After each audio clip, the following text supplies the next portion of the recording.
So yun, carburetor tayo. Ano ba ang purpose nito? Yan. Ito yung pinaka auto choke nya o automatic choke. Dito na tinanggal ko na siya. Yung purpose nya para pag cold start, umandar siya kaagad. Bigyan niya kaagad ng gas. And then pag mainit na, yan, kusa magsasara ito. Ayan o. Ayaw mag-focus.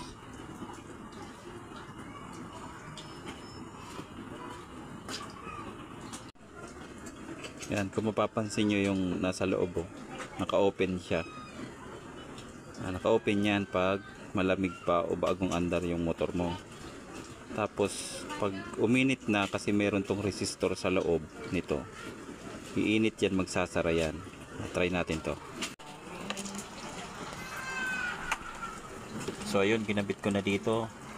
Yan, sa ngayon naka-open pa siya. O yan, may makikita pa kayo. Mamaya pag uminit yan, magsasara yan. Naka-on tayo, naka-on. Magsasara yan mamaya.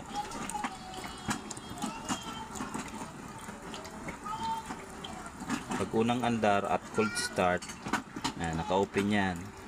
Tapos mga minutes, magsasara na yan, butas na yan. Ayan, kung mapapansin nyo, magsasara na siya. Oh.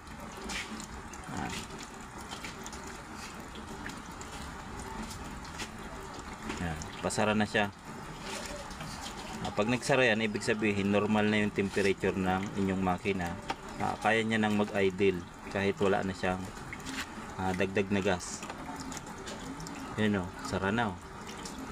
Yan, nakasara na yung choke nya. Wala na, diba? Yan.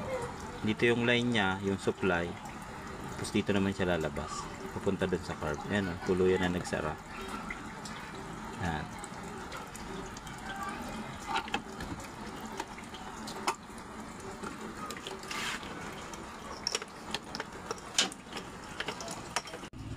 So ganun lang pag halimbawa ang motor mo is mahirap na paandarin lalo sa umaga at malamig ang panahon.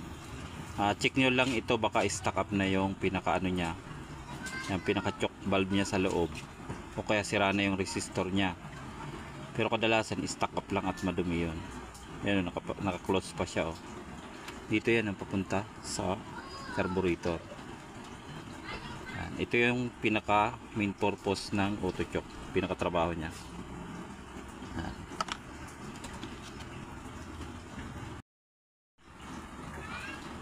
So yun, para mas marami pa kayong malaman, paki-follow naman ang aking page. Pa-share na rin.